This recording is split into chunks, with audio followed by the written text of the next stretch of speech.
La chance d'avoir des petits-enfants est infinie, surtout pour nous faire grandir, ou tout au moins pour nous permettre de réaliser certaines choses.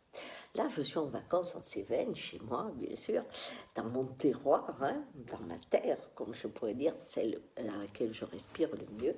Et il y a des toutes petites routes. Donc j'étais avec ma petite fille et ce qui se passe dans les petites routes, c'est qu'on est obligé de se mettre de côté pour laisser passer l'autre très souvent parce que la route est trop étroite. Et évidemment, on se dit bonjour, on sourit, on dit merci, on fait des petits gestes. Bref, la conduite devient un moment où on quand même communique avec l'autre. Et puis, il se trouve qu'on n'a pas perdu la tradition quand on fait les courses de parler avec les gens qui sont autour de nous. Et moi, je parle un peu avec tout le monde. Remarquez, je le fais aussi en Normandie. Mais là, en Normandie, je suis un peu seule. Mais là, ici, c'est vraiment très à l'aise. Et quand je rentre à la maison, il y a ma petite fille qui me dit, mais Mamoun, tu connais beaucoup de monde, tu connais tout le monde ici. Je lui dis, non, pas du tout. Elle me dit, si, tu dis bonjour à tout le monde. Je lui dis, ça n'a rien à voir. Elle me dit, oui, et puis en plus, tu es impoli. Je dis, quoi? Je suis impoli? Moi, bon, je sais quand même que je ne suis pas la reine des règles, mais quand même. Elle me dit, oui, tu regardes les gens pieds dans les yeux. Je lui dis, et alors? Eh bien, la maîtresse, elle a dit que c'était pas poli. On ne fixe pas les gens. Ah, ces deux observations m'ont fait quand même très drôle.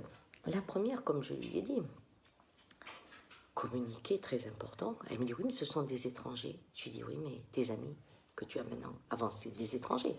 Donc tu veux dire que tu as peur d'avoir trop d'amis, puisque tu ne dis bonjour à personne tant qu'il n'est pas ton ami. Mais pour être ton ami, il a fallu quand même qu'il soit un étranger. Là, elle m'a dit, là, je ne comprends pas tout. Mais à Paris, elle me dit, on ne dit pas bonjour comme ça. Je dis, oui, mais Paris, on a des petits trucs dans les oreilles, on regarde en bas, on a peur de tout le monde. C'est la ville. Je lui dis, ici, on pense que l'autre est plutôt quelqu'un de ressources que quelqu'un qui va t'attaquer ou te faire du mal. On a l'idée qu'on vit ensemble. Il y a une idée de ensemble, pas à côté les uns des autres. Elle me dit, oui, mais ça n'empêche pas que tu es impoli. Elle a vraiment la suite dans les idées. Je lui dis, pourquoi? Parce que je regarde les gens en face. Mais je lui dis, tu sais que ça, c'est un droit énorme.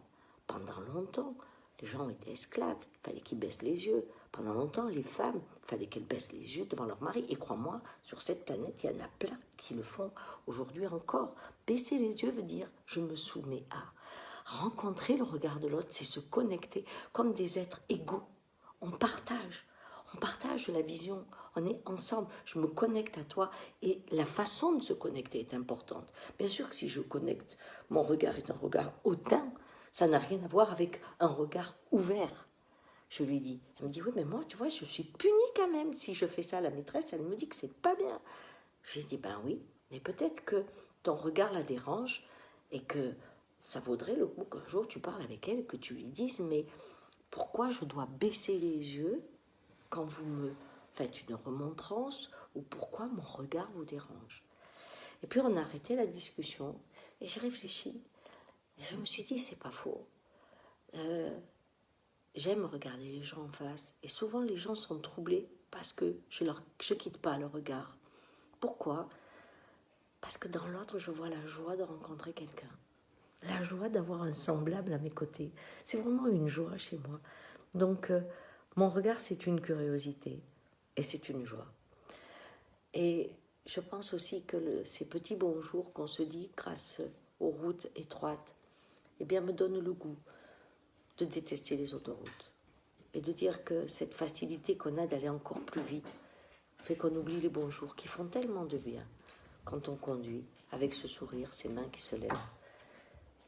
Notre humanité, elle passe par des petits gestes du quotidien et par le goût de l'autre. Voilà. Ciao.